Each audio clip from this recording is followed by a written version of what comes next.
Salut tout le monde. Hey everybody, I am Marc Dumont and you can actually hear the stream playing in the background. All right, that's done. I am Marc Dumont. I will be your host tonight for the Game Over episode after the Los Angeles Kings loss.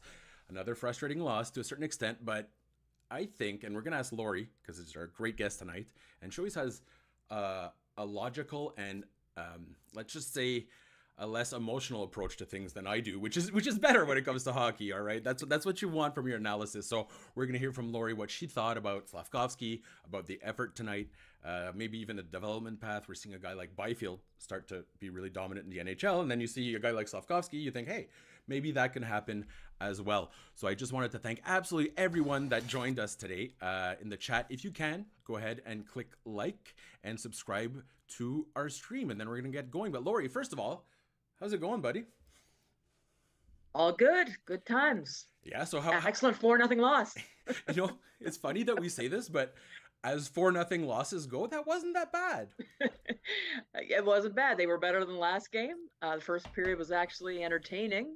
Went downhill from there, but yeah, it wasn't as painful as I feared. That's always what you want. It's not as painful as I feared. Yes, absolutely. So we have Claire in the chat as per usual. Actually, Claire missed the last few games, and I'll never forgive her, but she was at the Bell Center, so I guess fair. Right, fair enough. So hi Claire, how's it going? And in the meantime, just to let anyone new joining us know, also there's the podcast. We have a lot of people downloading the podcast, so I appreciate all of you as well. What we're going to do is we're going to break it down. Tonight, the Canadiens lost 4-0 to the Los Angeles Kings, and we're going to discuss the game, maybe a little bit of development, and then by the third segment, we'll get the chat to let us know what they thought about this. So, hey, listen, I appreciate anyone that took the time to join us because 4-0 losses are never fun to discuss. But Lori, what really bothered me the last time the Montreal Canadiens lost to the Kings was the lack of effort. No one gave a shit, right? That was essentially what it was.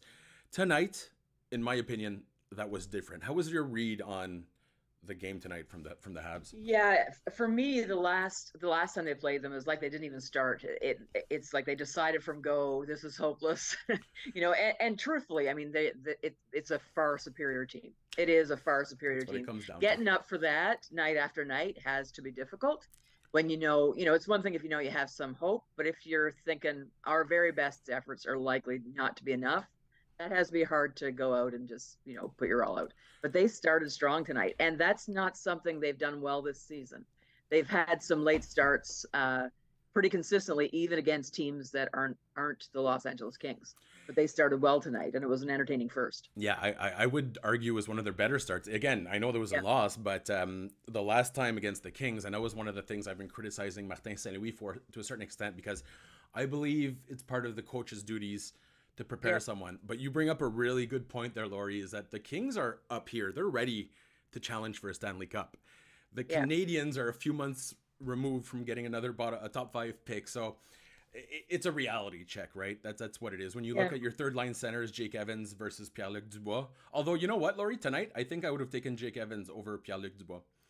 Dubois has not had a fantastic start to his time in LA either. So, well, he's probably enjoying the sun, but it's funny when we discuss the idea of bringing Dubois here. The whole logic was you don't pay too much for him because you don't really know what there is there in terms of overall talent, and we're seeing a guy who's very streaky. That being said, this is envy. This is all envy because they have so much talent throughout their lineup. Who stood out for you other than number 20, other than Juraj Slavkovsky? Who would you say had a better outing this time against the Kings? Barron looked. I feel like it was unfortunate that he got tripped by that linesman. If the Habs didn't have bad luck, they have no luck at all. But I thought Barron looked a little bit better. Goulet a little bit worse. The top line to me, though, again, no points, Lori, but the top line was Slavkovsky. They're creating chances. I lost count of how many legitimate scoring chances he set up. Right. And it was him setting them up. I mean, there were a few times when there were passes to him that, particularly in the power play, more than 5-on-5. Mm-hmm. But 5-on-5, he had lined up perfect opportunities for them.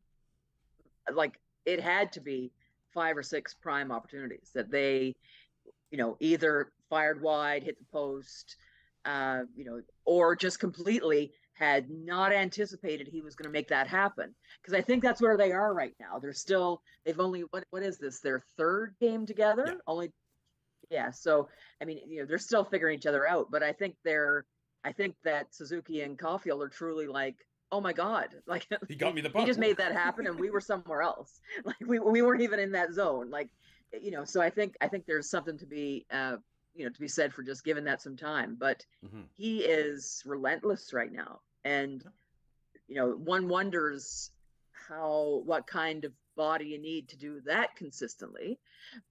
But he's a big boy, so maybe he has it.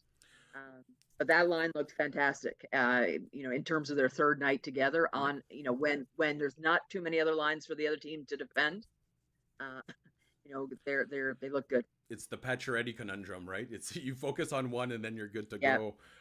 I will say this, and everyone knows I've been highly critical, not of Slavkovsky, but of the game plan the Canadians put, right? They started drafting him, and when they drafted him, they said it's a project. It's going to take a long time.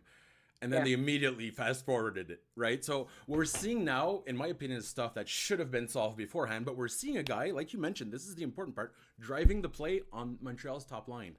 And it's impossible not to be encouraged by that. You're also seeing a guy that, compared to, let's say, Quinton Byfield, he's not quite there yet, but you see he has the same tools, right? He does have that size advantage as well. So obviously patience is in order for Yuri Slavkovsky, but he's the only player, Lori, other than Sean Monahan and Kirby Dach, to play more than a game on that top line and have a positive expected goals, yeah. Corsi for. There's a lot of value there. If you can find a guy that can make that line click all the time, man, the Habs would be doing much better. Well, he said it when they drafted him, right? If you're looking for a winger to play with that line, here I am. Uh, yeah, I mean, he looks like he has the goods to play there. It's his development. I I don't have strong feelings about that, and I've mostly just sort of been taking the view of I'm not I'm not so sold on what would have happened in Europe or what would have happened in Laval Mm-hmm. to feel like either would have been a better alternative. Like less about what is the appropriate step, as in looking at what those steps actually were for the Habs. I'm not sure that I have a ton of faith in development in Laval right now. Not not sure that Eight that would have losses been. in a row. Yeah, yeah, yeah, yeah. Yeah, and the coach there doesn't give me chills. Jean-François Whaley, yeah. So but the other thing I'll say is that there a little while ago, I'm pretty sure it was Maxim Lapierre who had done a series of tweets, and I don't think he had done any research to support them or anything. I think he was just randomly throwing out a few tweets and naming off players in the league and who were who had grown into their come into their game and were playing well, and pointed out all the different developmental paths that they had taken. And the point that he was making was Nothing's the linear. best players Yeah. figure it out. If you're good enough to be drafted first overall, you're probably going to figure it out. Whether they send you to Europe or send you to Laval or just keep you in Montreal. I don't know. I mean, it's a theory, but I don't have the strong feelings about it. Perhaps if I was looking in Laval and thought, man, they've got some good shit going on there, I would long for Slav to be there, and I've never felt that at one point since they've had him. So that's kind of been where I've been with it. Yeah, I think that's fair as well to mention nothing's linear, and especially with again the big boys, or as Pierre Brunet says, les gros bonhommes.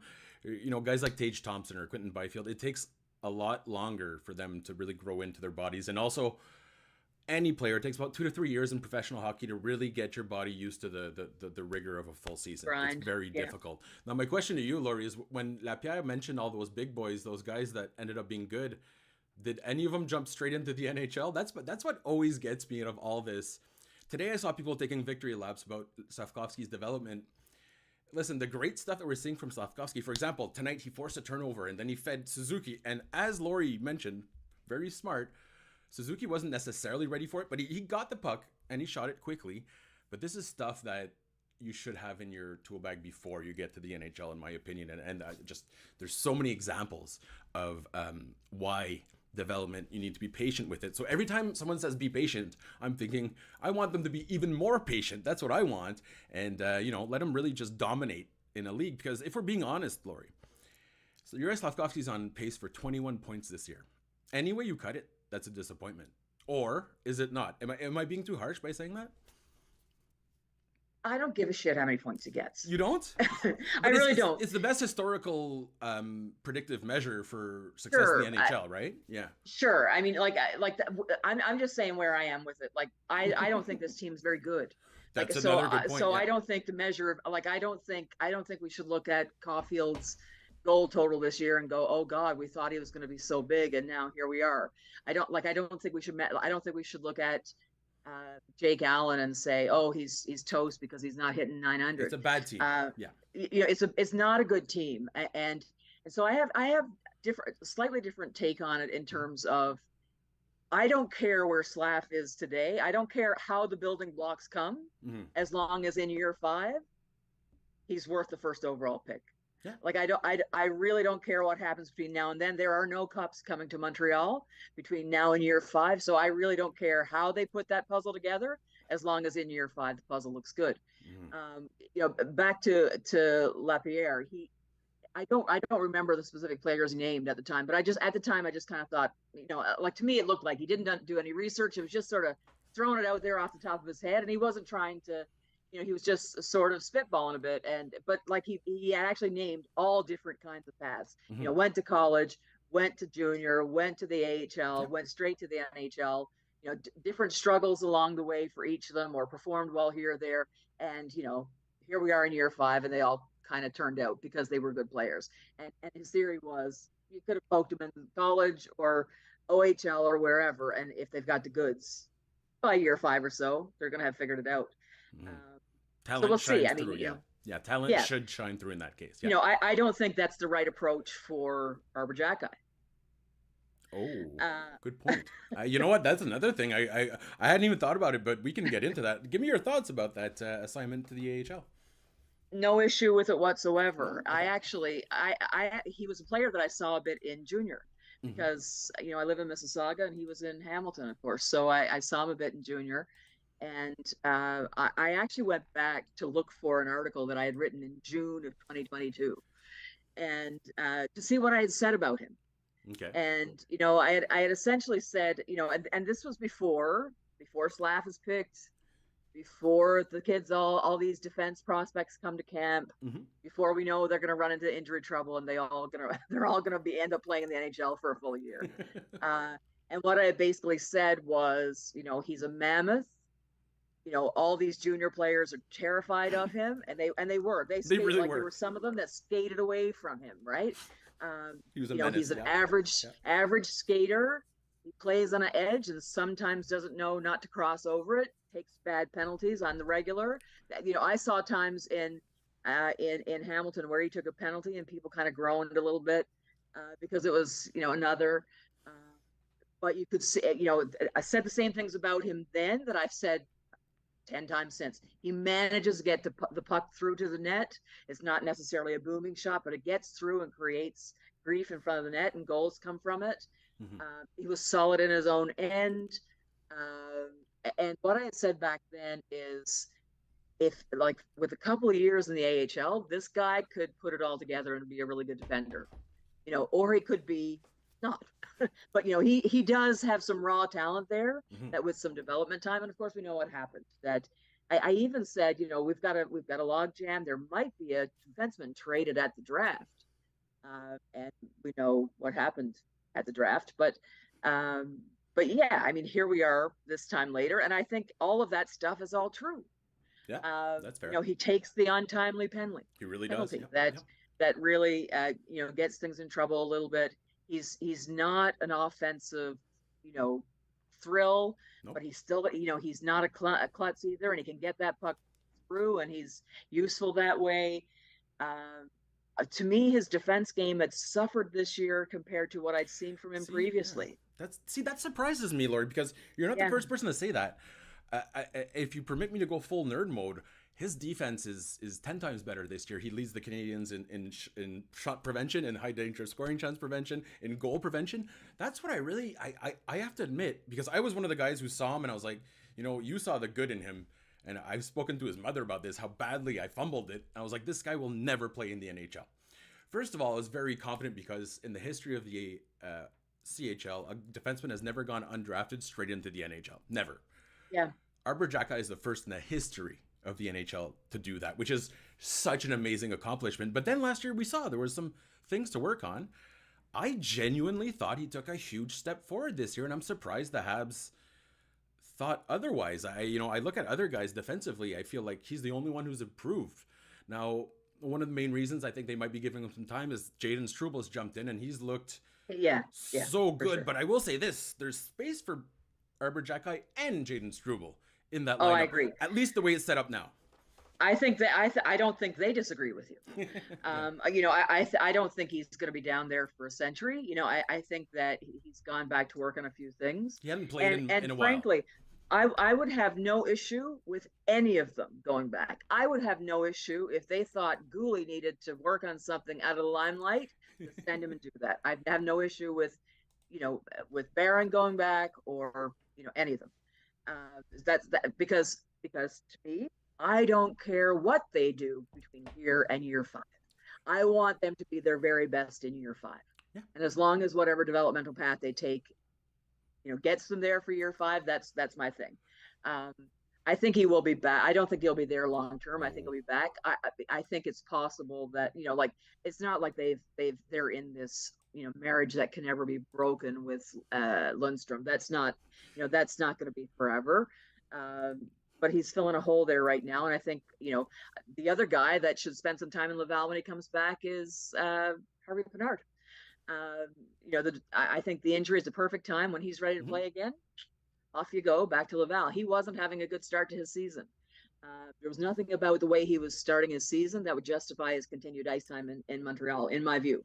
End of last season, it looked like he should never go back, but that wasn't how the season began for him. And was playing, expected to play in role above his head and all that jazz. But I have no issue with the young guys coming and going from Laval. Yeah, no, I mean, when you look at it, I mean, even Carey Price went to Laval. Now that was a little different, him and Gallagher, but 99.99% of all NHL players will end up playing in the AHL, right? Yeah. You're talking about 1 or 2 per year that make that jump right up there, and then they might go back down. For example, Quinton Byfield, straight to the AHL, but then they brought him to the NHL the next year. Halfway through, they said, you know what, we're going to send you down. You're going to score some goals. You're going to build confidence. You're going to come back a better player. I guess that's what I would have loved the Habs to do. But now that Slafkovsky is playing well on that top line, I think it grants him a little extra time. But I'm right there with you. Even if they sent him down at this point, it wouldn't bother me too much. No, me either. If there was something they felt that he could learn differently there than he's learning in the NHL. I mean, I get if their thinking is the pace of decision making in the NHL that they're worried about for him. Sending them to the AHL is probably not going to build that for him. I think he's playing really confident right now. If it was about building confidence, sure, off you go to Laval. I don't know if that's his issue right now. Yeah, no, that's fair. You know what? We could almost. This sounds funny to say, but I'd argue Suzuki and Caulfield have to be a little bit better with the chances that Slafkovsky's produced recently. I think that'll come with chemistry, but I would say that they haven't been as good this season as they were this many games in last season. Fair. Certainly, I mean, I think the numbers would say that, but generally how they looked on the ice was different last year. But it's the team is kind of they're the line, and some of those line combos. I mean, I look at Marty's line combos sometimes, and I think, what the heck is he thinking? When he had Caulfield, Slafkovsky, and the first time I saw Caulfield, Dvorak and Slafkovsky, I thought, what in the name of all things sacred? Now I look at it and go, it worked. You know what? It wasn't. I was about to do a counterpoint there, but you're right. No, you know what? It was one of their better lines this year. It worked. It worked in the moment, and it worked in terms of forcing Caulfield to build some chemistry with the only other offensive threat on that line, apart from Suzuki. It might be interesting to see Suzuki and Caulfield, Suzuki and Slav play some time together without Caulfield, and build the dyads there differently. But it's working there right now. I think you'll see them catch on to what his style is. They're learning each other. And I think on some level, he's learning his style. Like he's figuring out. That's a really I good think point. Slav is learning his stuff. He's figuring out. Okay, this is what I look like in this league. Mhm. And he's like, oh, that worked. I tried that and that worked. And look where I am in front of the net. Oh my God.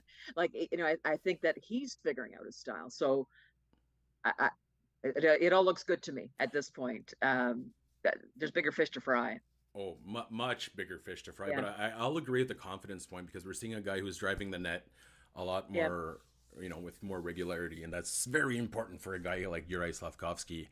Um, I'll say that one of the other advantages of having him here, obviously, I still think that Martin Saint-Louis' influence or his impact, his little magic dust, is a little overblown by the Habs media because if not, you get better results. But working with professionals like Saint Louis is still very important. And we saw on the bench tonight, Cole Caulfield was giving him a lot of tips. And it brings Yeah. it all back to what you were saying earlier. He's still finding his style. So, Yeah. it's if you're going to get a guy like that in the NHL, this is where he should be. He should be on the top line. He should be getting the big minutes, Yeah. power play. You play him with guys you want him to become, right? So, in that vein, for today, right now, I think Martin Saint Louis done the right decision to throw him on that Yeah. top line, and I think he's got enough patience to know not to rip it apart just because they haven't scored in a couple games. I hope so. I mean, with the kind of patience he's shown to a couple of other lines, Oh I yeah, hope so. yeah, yeah. It would be really nice if they could throw together a second line that was a little bit dangerous, to distract, to take some of the attention away from Yep. them. But I mean, it's like he's got a like if you look at that group of players, putting together two solid lines out of that group is not a fun task. So, um, yeah, we'll see what he comes up with next. I mean, in terms of who else caught my attention tonight, I'm a Mike Matheson fan, but I don't love him on the power play. Um, yeah, I find that his vision on the power play is sometimes iffy. Yeah, Uh, that's fair. I think that's fair. and not that there's 10,000 options that are better. I like Barron better back there than I like Matheson In back. terms of Even though, distributing the puck, yes. yes, there's been a couple of times when they've lost him on the blue line and a pass comes back to him, he's not there for it, and I think the puck's ended up in his own net a couple of times because he's missed the play on the blue line and the other team's gone the other way. But I think in terms of puck distribution and having a vision for who's around the ice, I like what Barron brings differently than Matson. Matson, of course, has more composure and maturity there And and more flair, and comfort yeah. with.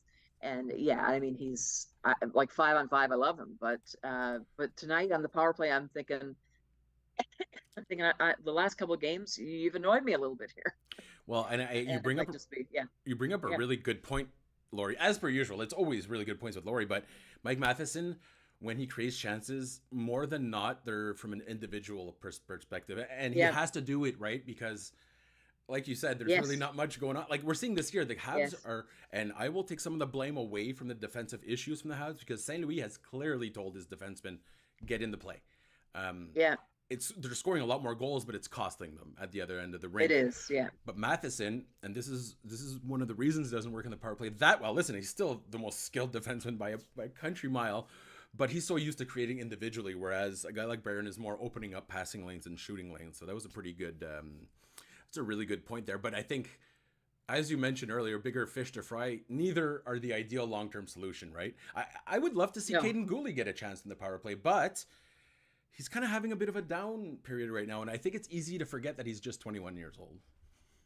yeah. I mean, I've always been a little bit hesitant. I think he's again. I'm looking forward to year 5, and I have no issue with him. Like there's a lot of I think fans love the player and just want to see him get all the opportunities in the world.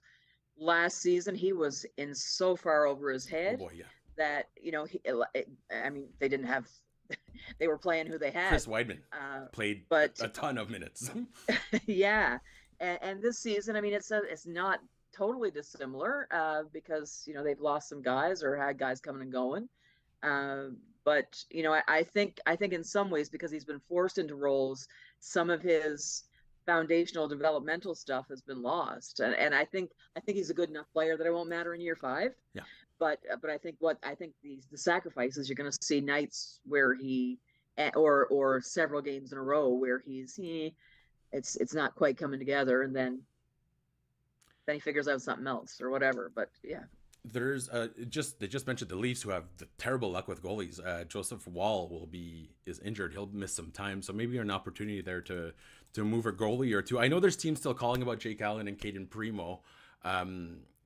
It's funny. There's actually a little bit more interest for Jake Allen, but that just goes to show that NHL GMs love their guys that have a little bit of experience. The issue is you can't gain experience without the opportunity.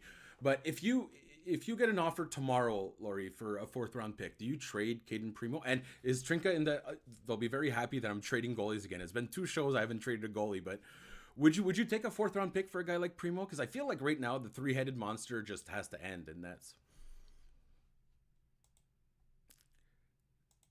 I'd rather take a fourth round pick for Jake Allen.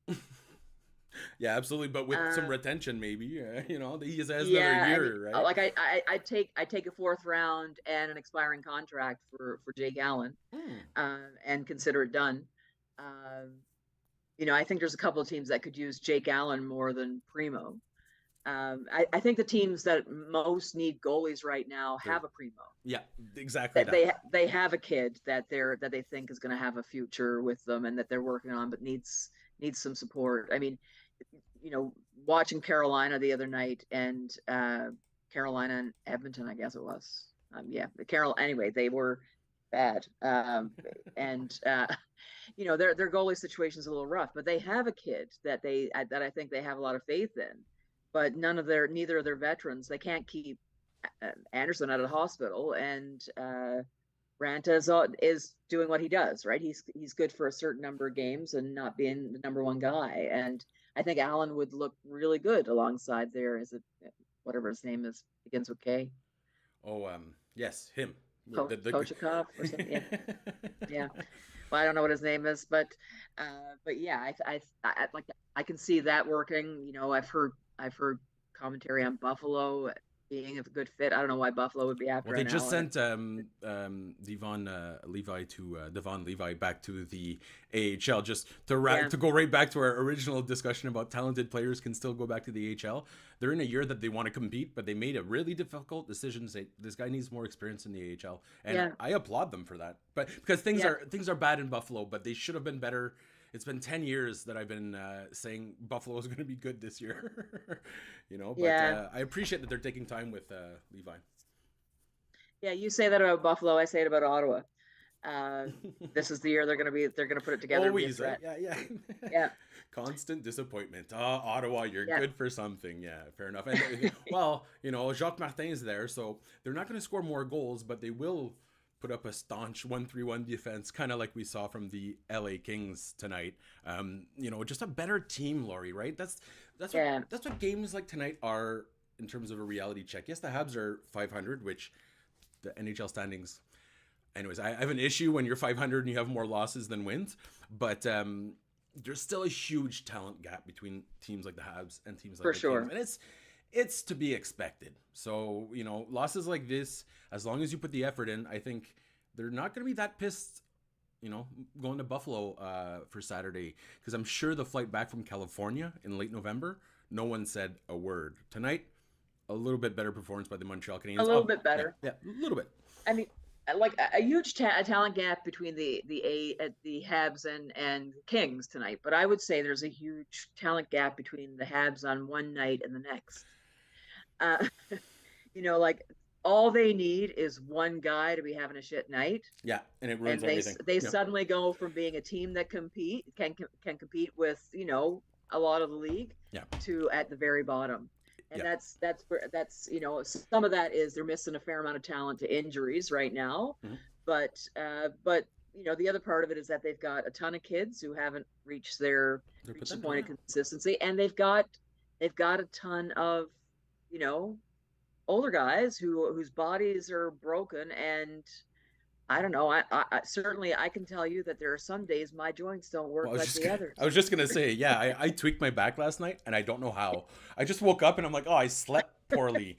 I didn't even sleep well, Laurie. I failed to sleep well, and yeah, that's Yeah, my favorite injury is I can't find my sleeve.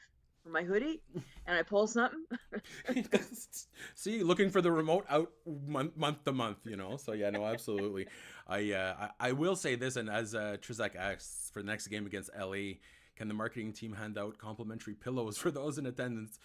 Hey, okay, you know what? If you pay good money to go see those games, you get to criticize them all you want, and I think that's very, very fair. You're paying your hard-earned money, so that is fair. But again, we're seeing same score, but it was a much better effort tonight. And I know it's frustrating during rebuilds to kind of hang on to these little things. Like a lot of people say, hey, what Slavkovsky did tonight was great, but he should have been doing that from the beginning. Yes, sure. But now we're at the point of things are where they are, and we have to start to see, marginal, or not marginal, but tangible growth. So, despite the loss, I do think there was some pretty decent things. But as you mentioned earlier, when Caden Gooley doesn't have a great game, and I don't think he did, the Habs tend to implode defensively. Yep. So it just goes to show, yeah, absolutely very, very fragile.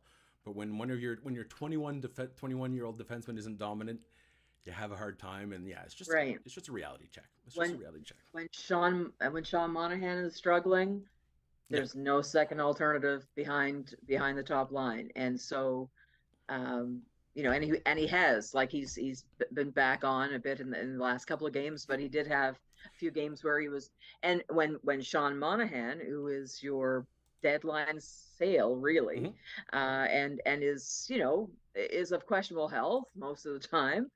He's managing. When that's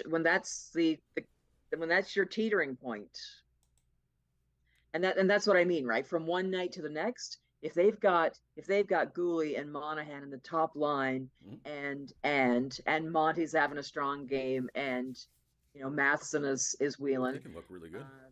They're really good, but it doesn't, like, if one or two of those things doesn't happen, they can look really bad fast, and that's who they are right now. Yeah, that's the reality of a rebuilding team in the NHL. Okay, so Luc Gervais says, Lori, hell yeah. I love Lori's answers on the call. Yeah, absolutely. Hey, and this is one of the things I always want to mention to people when they say, how do I get in the industry? I could never be a media person. Have you heard some of us talk? The stuff we said. Like, yes, you can absolutely. And for example, Lori's one of the smartest Habs analysts out there, and it's not your primary job, right, Lori? So no, it's a hobby for me, really. It's fun, but it's so insightful, though. That's the key, is that you bring a unique angle. So yes, anyone that's ever interested, take Lori's lead here, and just start writing about hockey. You know what I mean? It's a really good way to get into it. And maybe we're not all as accomplished as Lori, but again, going back to the people that have jobs in media, yes, you can join. You can get into that club. It's not that you can totally get into it, and I would say that, like, what I would say is just start writing, but also read a lot. And read a lot of different stuff. Read stuff you don't agree with. Yes. Read stuff that bores you. Read stuff that. Thank you. I remember. I'm going to be really honest. When I used to read, there was a guy who used to be at the Athletic who's not there now. I'm not trying to be cute about you, Mark. A guy who did a lot of, like, his Sean Shapiro. Well, there's been a lot of guys that were at the Athletic that are no longer there. That are no longer there. I think they got rid of 90% of the staff. They did. Sean Shapiro, was he working with Dallas, or what team was it? No. Oh. Sean, my good, Sean. Yeah, no, my good. I always forget his last name. Andrew did the same thing last time. You know what? I'll say Sean was the one who actually mentored me while I was at the Athletic, which is great that I'm forgetting his last name right now. But his stuff was so detailed and dense. Sean Gordon, yeah. That's it. Yeah. And I found it sometimes difficult to read, but if I because you're reading it on a train, or you're reading it on your lunch break or whatever, and fitting in things, but there was always good content in there that was another bit of education, right? And just and you hear a lot of perspectives, and then you got to form your own worldview of it, right? Like just launching onto someone else's idea. It's okay to disagree with somebody, but you have to you have to find your voice, and that's part of the process. What I liked about Sean is that I would throw out ideas, and the boss would immediately, it was just one of those, like, nope, we're not doing it. Then he'd actually let us explore it. He'd actually work with us to, like, hey, let's see if there's anything there. So yeah, tons of value with people that are open-minded. And and what I really love is that you suggested reading stuff you might not necessarily love. The reason I say that is because we're at this point and everything's tailored. All our content's tailored. And if we see one single thing we don't like, we kind of tend to lose it, right? Yeah. But I'm going to put my my onion on my belt because I'm an old man. There was a time where you'd say, hey, I disagree with you, but that's fine. And I feel like that's kind of gone now.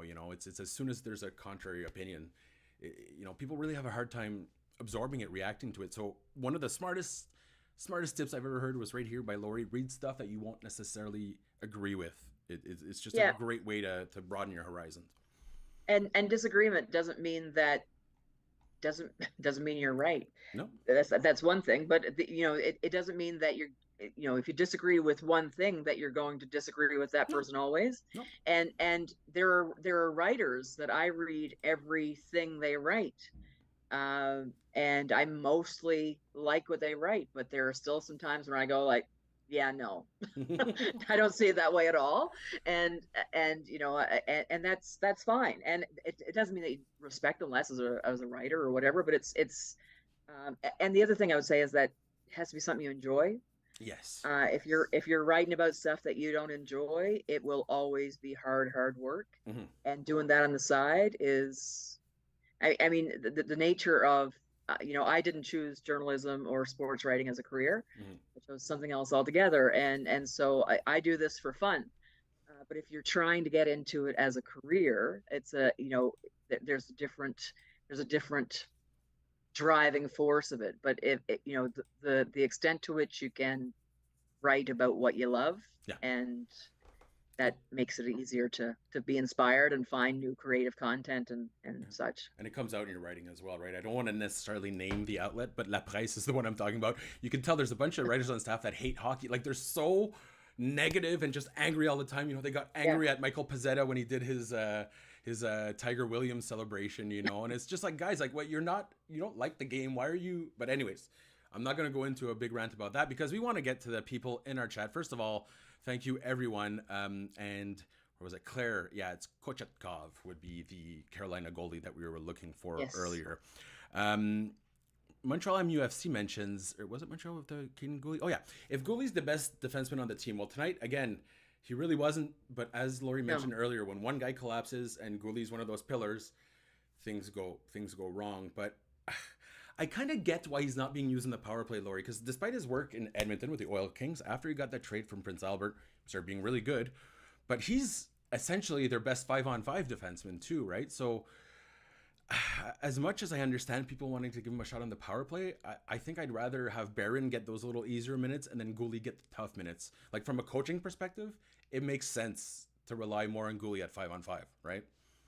Yeah, and I think what Marty's done a few times, and I don't know how, I can't say I've paid attention enough to see it consistently, but I've noticed a few times that, if they're making a change and there's like 20 seconds left in the power play, then he'll throw Goulet out there because he knows that, before shift's over, it's going to be 5-on-5. And so, I mean, like, I think that's fine. I don't know if there's anybody on the team right now who is the true quarterback.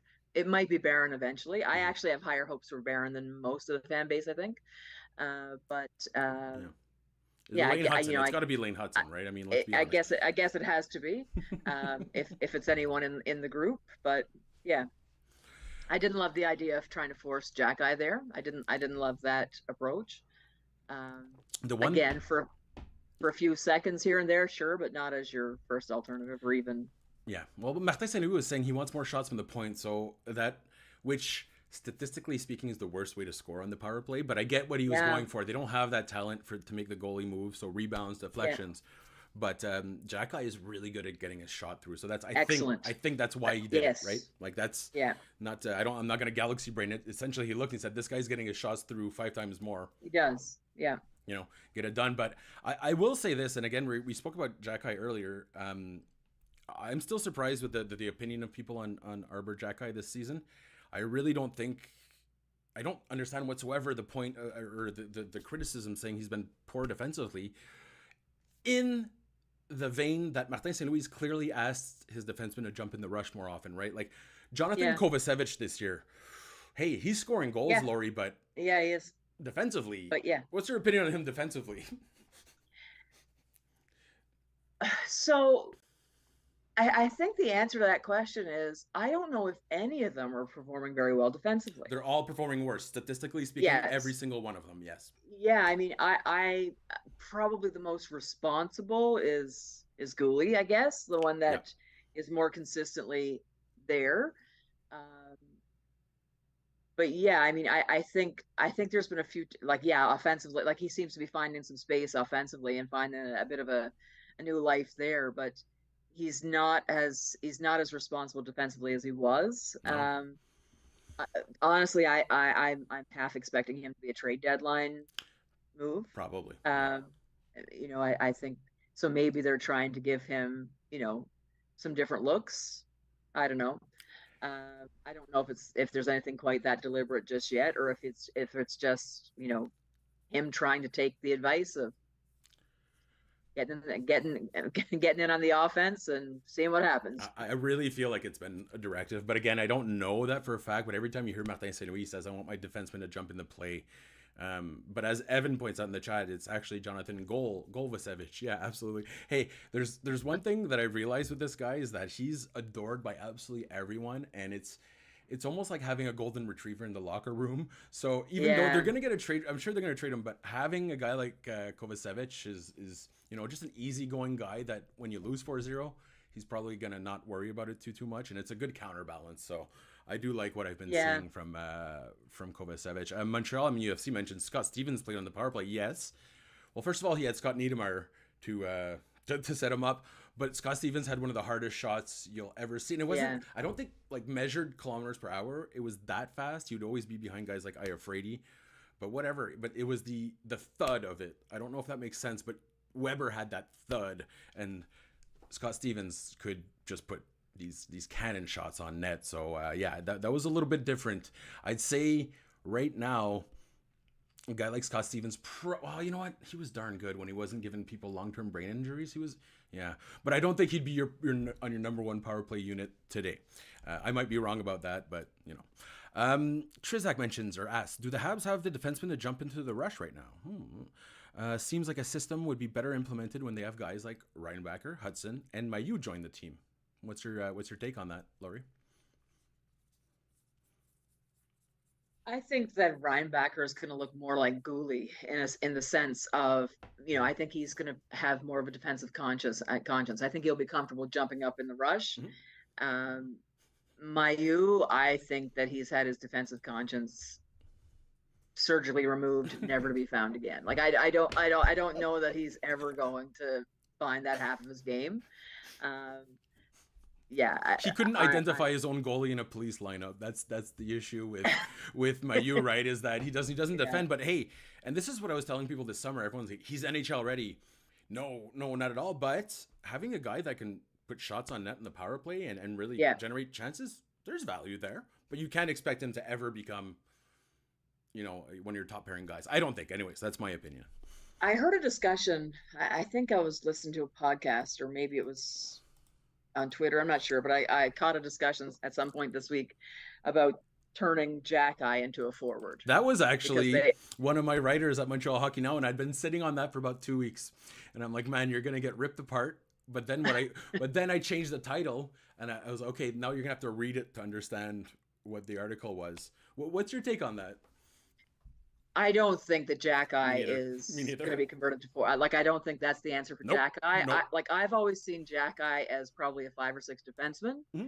who won't hurt you if he has to play in your second pair Mm-hmm. in the event of injury or whatever, and let him develop and become his very best that.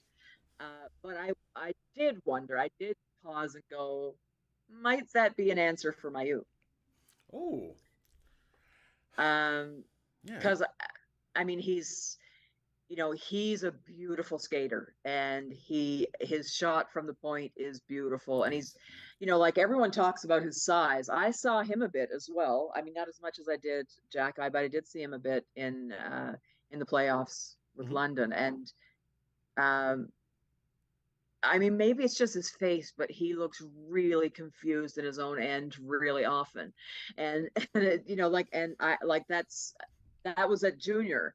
And like I'm sure that he's with there was the whole issue of his age with the players he was with, and like at some point you've got to move into your own age group to grow and all Yeah. that sort of, like so. I haven't seen a thing in Laval, so I don't have an opinion of how he's developing there, but but his shot from the point was fantastic, and his offensive sense was fantastic. The Habs could really use his presence on the blue line for the power Power play. play here. But I'm not sure that he makes your top unless he learns how to play some D somewhere along the way, and maybe that's happening right now. So I'm not speaking to his current this year of development for him, but if if he develops into possibly having some defensive awareness, that might be an option. But if not, maybe is it out of the question to make him a winger? I think it is And though. That's okay. I know it's. Have you watched Moneyball by any chance, Lori? yes, So you know that one scene when they're trying to convince the catcher to play at first base, and he's like, "Oh, but I've never played first base before." And he's like, "It's really easy.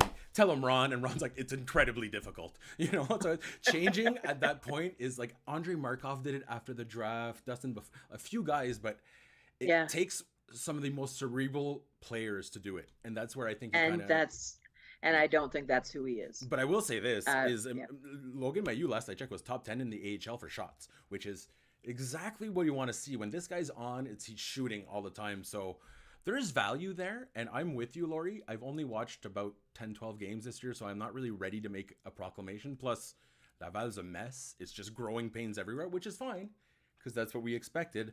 yeah, But if he can keep getting that many shots on net, especially as a rookie, hey, there's some value there, and it will create offense, and you need guys that yeah. can put the puck on net. So no, absolutely, And he does get it on net. He sometimes gets it on net he's in a really good. booming shot, His decision and making is really sometimes good yeah, and sometimes it's on the just ice. this Yeah. floater that weaves its way through, and there's a little rebound, and there's a big juicy Mhm. chance for somebody else. Like he gets it through. It's not just this big booming shot that It's not hits the somebody's Subban shin there where pads he the whole just time. where he just blasts Right. it as Yeah. hard as he can. His shot from the point is effective, and his skating is beautiful. Yeah. He's fun to watch that way, and he's a big man. But I didn't see him play terribly physically like It's that. never been That's he what he'll do is that a lot like Slavkovsky and Kirby Doc, I always say like when they remember they have a Clifford the dog esque type size advantage, right. then he'll get mad. But it's not as but in the CHL, I'm sure you've seen it. He got suspended a couple times just for defending his teammates, so he does have that that Yeah. gritty size to him. But it's not his game, and that It's not his focal point. Yeah. that's fine. Evan in the chat says Mayu makes more sense as a forward than Jack Eye. I agree with that. Yeah. Yeah. I would agree with that, but I don't the conversion. I don't know how easy that would be for So either of tough. them. Oh, it's so tough. But it makes more for me. It makes more sense for Mayu than for Jack Eye. I think Jack Eye is strong enough defensively and strong enough as a defenseman Mhm. that there's no need to abandon developing him as that. Trizak, great friend of the show. Oh, and Jean Simon mentions real quick, Mayu could become an offensive third pair guy a la Eric Gustafsson. Yeah, and there's value there. I was actually Yeah. thinking, and Habs fans won't like this, but it's Marc-André Bergeron. But Marc-André Bergeron was like a special teams player, right? And he was Yes. really good Yeah. in the power play. He took big old shots, and it actually helped the Habs get a lot of points. So Yeah. there's we never think of it this way. It's more of a football thing, but there are some guys that are really good. For example, I forgot his name there. Pierre on the shootout. What's his name? Dagenet. Really good on the shootout.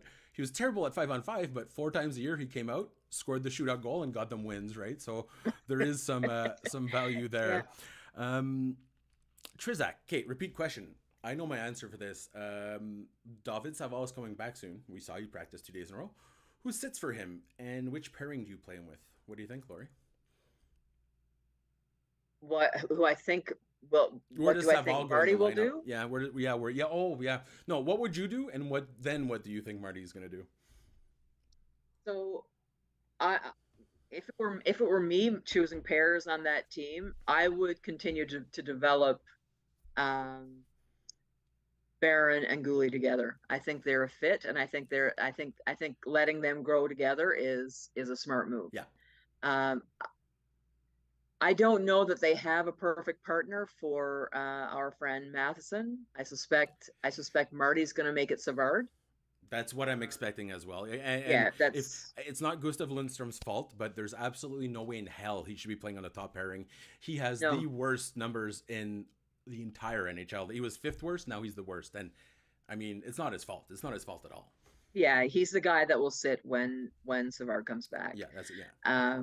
And yeah, I mean, and if Savard wasn't coming back, he would probably eventually sit for Jack Eye. If Savard was done for the season. I mean, as you know, I think there's a real question of what's going to happen with Savard come February or March If 3rd, he I guess. played good Is it enough, March I'm 3rd this sure. year? Yeah, but doesn't he have a is his contract last? He has a contract next year as well, right? I'm just gonna Yeah. Google that. Yeah, Real he's got a quick. year beyond this year. Teams don't Uh, necessarily hate that these days, though. They don't mind a right. little bit, like a tiny bit Yeah. of runway, not too They don't much. want the true they don't want the long commitment, they don't want a true rental. So Yeah, that might and it might be this 3.5 deadline that's million. best. That's by the time the deadline hits, that's accrued to about 1.2 million. So that's actually yeah. Might see a move. Yeah, For and David the Savard. Habs take back an expiring contract, and he's cheap. Yeah. So like that's I wonder if he's going to last, and if their intention is to trade him, then I hope they play him to show him off, May as well. and that doesn't necessarily mean top pair with Matheson. It might make more sense to play him somewhere where he's playing some against the kind of competition he'd be playing against on a cup team.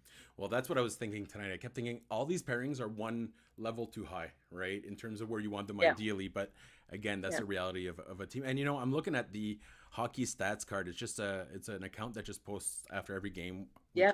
Gustav Lindstrom had his best game by far tonight, so I picked the wrong night to go after him because I bet he's no longer last in the league. But the point was more that it's just you're missing the personnel right now. So some of the choices by Martin Saint Louis, it is what it He's is, doing- right? Like yeah. it's and I hate that saying, but you can only do so much with so little. It's hard to draw blood from a stone, right? So. Yeah, and I'm sure there's somebody already typing that. Well, they could have done something different. They could have sat him for Jack Eye. Yeah. But I don't. would have, but that's just me. Yeah, and I guess like we'll never know what they're thinking. But I don't necessarily believe they thought Gustafsson that Lindstrom is the guy that he's performing better than Jack Eye right now. Mm-hmm. I wonder if they see him as the guy who can fill the hole while Jack Eye works on whatever it is. Exactly yeah, well, that's all how I see it. And it's actually encouraging that they're saying, "Hey, man, like we want you to be part of the future." So going down to Laval is just making you better for the future, right? That's essentially what they're going down that road. Hey, I think it's Melissa. Is it Melissa's question or no? Whose was it? Oh no, it's Trinka.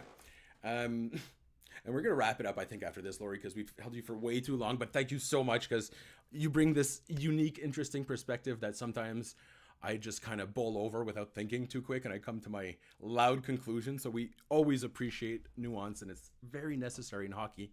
This is a really important one. And before we do it, thank you everyone for showing up. If you can like the stream, subscribe, all that fun stuff. We'll be back on Saturday for the Buffalo game. Really, really serious question. What does everyone think of the shiny Los Angeles helmets? Trinka asks. Trinka says, I like them in theory because I'm a fan of the league doing silly, irrelevant things, irreverent things, but I also hate them practicality. They're so dumb. I'm with her. With Trinka, with them. I liked them for about 15 minutes tonight, Lori. And then I was like, okay, get this out of my face. What's your call? They're distracting. Right? Yeah. But it's fun, though. It's fun. I get what Trinka's saying here. They're still fun, though. They're kind of fun. Yeah. They've kind of become my, how everyone decided they hated the Carolina Hurricanes after the whole Takayama nonsense. And so the Kings are kind of for me now. Like, I wouldn't be sad if you went out in the first round. That's kind of where I'm. Harsh. Hey, they'll be fine because they got $7 million from the Quebec government, so they don't need that playoff money. We're paying for them out of pocket over here. Right. Yeah, and as Goliath Foe, who went to school with my youth cousin, I believe, earlier, he said helmets are awful. Yeah, fun for 5 minutes, then distracting, which is essentially what every single human has ever said about me in the workplace, right? Evan brings up a good point. 3.5 million is nothing for an RD, and so when Evan says right-handed defenseman, that's actually a really good point because teams are desperate. There's value, yeah.